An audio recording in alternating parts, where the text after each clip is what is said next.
part 3 of my story. I'm Shannon. My story of learning my husband had rectal cancer. This is part 3. You might want to check out parts 1 and 2. They're not long videos. I just felt like I needed to section this off. Maybe even so I would be able to recount it without being overwhelmed. So, yeah. So the third stage of this is we are sent from the rural hospital to the city to a hospital downtown, and they, in the middle of the night, by this time it's midnight, he arrives, and I am going to tell the whole story, and you can take it for however you want. I'm not complaining. There's no complaint here. I'm grateful that he could get medical help, but this is what happened. My daughter rode with my husband in the ambulance because, honestly, I was having a panic attack. And she was at the hospital. And they were actually in the car in back of us. And I got into the ambulance and started having a panic attack. And they stopped the ambulance because my daughter and son-in-law were driving in back of us. And she traded me places. And I'm so grateful. Because I felt, so guilty. I've gotten out of the ambulance with my husband because I couldn't handle it. But he's having to handle it. I also think I was overtired, just exhausted. I've been up since 7 a.m. At this point, it's probably 10:30 or 11, something like that. I don't know. Anyway, we arrive at the hospital, and my daughter is in a room with my husband, and it's a double occupancy room. And they wouldn't give her a chair and told her she couldn't stay with him. Well, when I came, I had a little sack with some clothes in it because I knew where I was going at this point. And my son-in-law drove me there, and I was intended to trade her places, and I did. And do you know, they expected me to sit on the floor. And like I said, I'm not complaining, but it was cruel. Sit on the floor if you want to stay here, so that I wouldn't stay there. Well, at this point, I don't even have a way to get back home. I live an hour and a half from downtown city, and it's 12:30 at night. And it's certainly no place you're going to be walking downtown there for your safety. So I did ask, and they told me that, I said, can I get a chair? And they did give me they had to send for the charge nurse, and she, very ugly, told me she would see what she could do. I don't know why that happened, because the rest of the experience was the sweetest people ever. And I'd like to say she was having a bad night, But, we need to strive to do better than that. We do. So, anyway, I get this chair, and I spend the night with them, and over the course of the next 24 hours, they are trying to find a gastroenterologist. Now, I want you to keep this in mind. We were sent to this hospital in a major city. It's San Antonio, huge medical center area. It's one of the main teaching areas in our country. And there was no gastro doctor on call. So we were in just the same situation as out in the country in a rural hospital waiting till Monday. So, I was really scared for him. And then on top of it, to give him a colonoscopy, because I know the bleeding is coming from his bowels at this point, because that's what was happening all along. To get him the colonoscopy, they have to do certain things. They have to empty your bowels. So they're giving him all these laxatives, and the following day they did get him a room of his own. And, part of that was because I said, hey, is there anywhere, this is kind of an intense thing to empty. They have to give you really extreme laxatives, and you're going to stay in a bathroom. And he's sharing a room with a man that was, it's very sad, he wasn't very old. And he was going to have his leg amputated from diabetes, from complications of diabetes. That man didn't need to be in the same room with my husband, because it's not safe for him. So they did give my husband a room of his own, and I'm so grateful. And the rest of the experience with those nurses, they were amazing. They were kind. They were sweet. It really changed my mind on a lot of things. I live out in rural country because, the lifestyle. So realizing that and this is just a side note, realizing that in the city was the most wonderful, sweetest, loving, kindest people in that industry. And I am so, so grateful. I really want to say that. So the next part of this is, the nurses begin to say, your husband took a lot of ibuprofen for his knee, because he did. And I would really get on to him and I would say, you need to stop taking that ibuprofen. You're going to have an ulcer. You're going to have an ulcer. You're going to have an ulcer.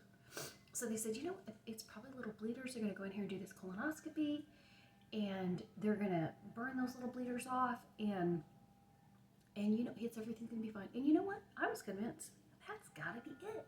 That has to be what's going on. So the next part of this is that on Sunday or Saturday, they asked us, so this starts on Friday, as you recall. On Sunday, Saturday, they had the doctor call and ask, could he do it? Could he just meet him at the doctor's office on Monday? He could just see him in the office, and then he'd give him a colonoscopy. That was a call that happened in the hospital while my husband has been sent from another hospital bleeding from his bowels. And by this point, he's just on the verge of where they're going to give you blood. And I said, no. Please tell that doctor that we have been sent from another hospital. So I explained, we've been sent from rural little town hospital to your big city hospital, and they had to look for a hospital. There's a lot of hospitals in San Antonio. They had to look for a hospital that had a gastro doctor on call. But here's what I learned later. The doctor that saw my husband, that doctor that was on the phone, and after that conversation, he did come to the hospital. That doctor was the doctor on call for the doctor on call. So what I'm saying to you is, the doctor that showed up was because the doctor that was on call was either unable or didn't show up. A different part of the story later on that. So he did manage to get everything out of his body. They scheduled the colonoscopy for Sunday morning. I was alone at the hospital because my children were at home with one child at home with her children. The other child worked that morning, and she actually helps lead worship at a church, and she was doing what her father genuinely would have wanted her to do. And I didn't think anything was going to come of it, y'all. I didn't think for a minute.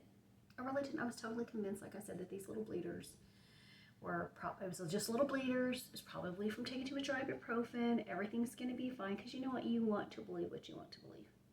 I'm convinced of that now. It was comforting. So the long and the short of it, I'm sitting, because it's a Sunday, there's nobody there. There's nothing scheduled for this little area. We go downstairs to the OR area. There was no other patient. There were two nurses. One left, and one was there, and she was the sweetest woman ever. She was so kind. And I never saw the doctor. They just simply came. So at this point, I've never met the doctor. I've never seen the doctor. And he's going to give my husband a colonoscopy. And that's fine.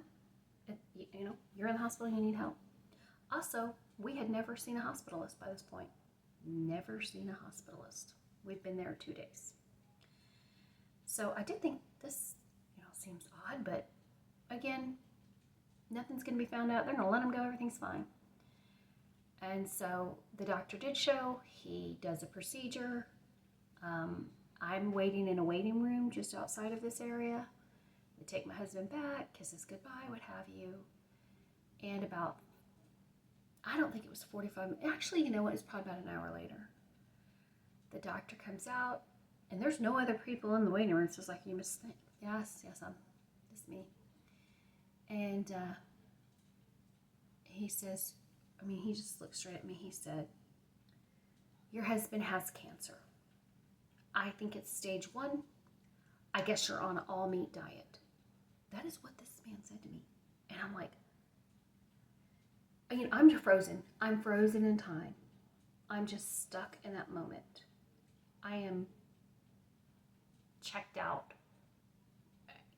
And he's just, when your husband wakes up, you need to tell him. That is what this man said to me. And I answered him when he said, again, he says, I guess you're on an all meat diet. And he's looking at me. And I'm like, well, we do eat a lot of meat, yes. That's what causes an all meat diet. No, I'm sorry, ma'am. No, are you okay? No. And I should have been at the least offended at that, right? And it's shocking even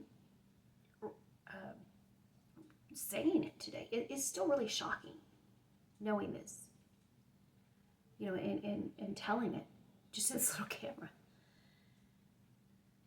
And I was never mad because he showed up.